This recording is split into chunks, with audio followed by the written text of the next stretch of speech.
morning students, welcome back to chemistry class once again. I hope all of you watched the last video. Today I will start chromatography. So what is chromatography? Chromatography is a process by which we can separate the component of the mixture where all the components are soluble in solvent. Basically ink components.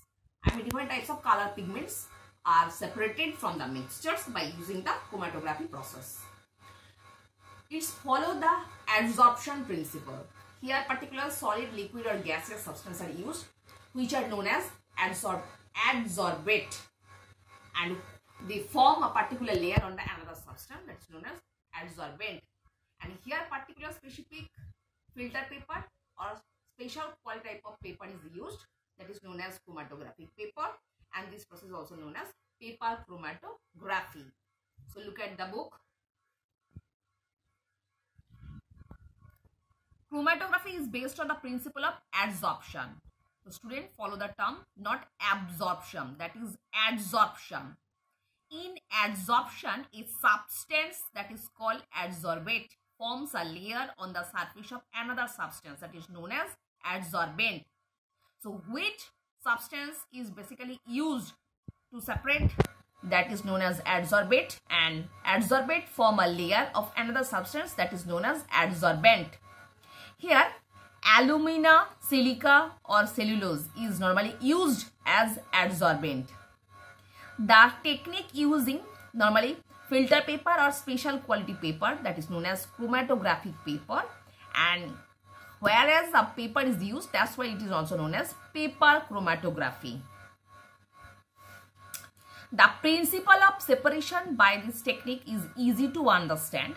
When you place a solution of a mixture over a adsorbent, the different component of mixture get adsorbed to different extent.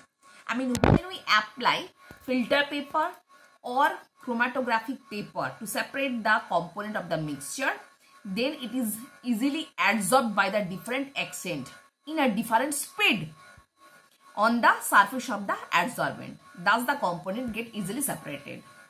Next, remember that it is solvent that drives the solute on the adsorbent.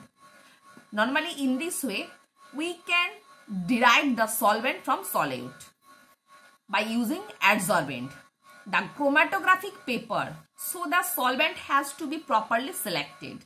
It is generally a mixture of liquids. It may be water alcohol, water acetone, alcohol acetone or water alcohol acetone mixture. Next, the adsorbent is called stationary phase. What is adsorbent? Already I have discussed previously.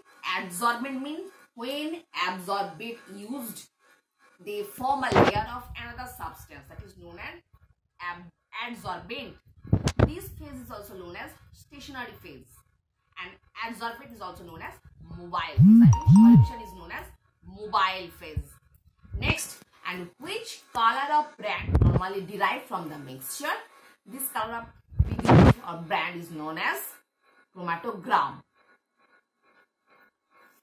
Next, here is a gist of different types of separation methods and when it is applicable, an example also. So student, you have to learn the gist.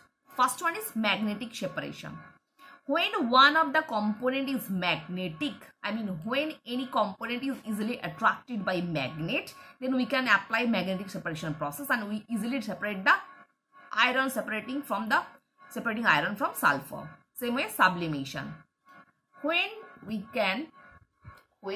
apply sublimation process, basically when the component of mixture is normally transferred into solid to gas, the sublimes, we can apply sublimation process. Example, ammonium chloride or camphor. Form salt or chalk. Next, dissolution and evaporation when one component is soluble. Chromatography when whole mixture is soluble. Next, solid liquid mixture. Sedimentation and decantation, same way filtration. When the mixture are heterogeneous, we can follow the filtration process. In a mixture, when the components are heterogeneous, then we can apply filtration process or dissolution or evaporation process to separate the components. Next, distillation process. Distillation process means normally when the components either heterogeneous or homogeneous, then we have to apply distillation process. Example, separating water from salt, sugar and sand. Next, liquid mixture using a separating funnel. Separating funnel means we can apply separating funnel method process by separating the two immiscible liquids. Normal immiscible liquids means when the liquids are not mixed up with each other, then we have to apply the separating funnel process to separate the immiscible liquids. Next, fractional distillation.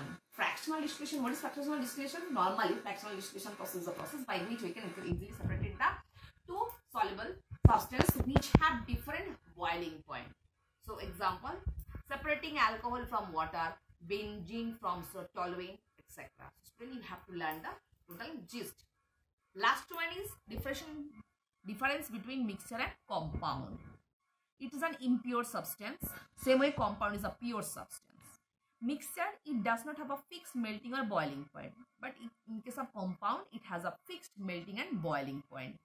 Same way, in case of mixture, the components basically are situated in a not a fixed ratio, but in case of mixture, the components are fixed, are combined with in a fixed ratio. Same way, in case of mixture, the component can be separated by applying some physical method, but in case of compound, normally the components are separated by using some chemical method. And last one is the component of mixtures can show the individual property, but in case of compound, the component cannot show their own properties because after producing new product, they carry different characteristics. So students, you have to learn the difference also. So I hope all of you understood what I have discussed today. So for today, up to this portion.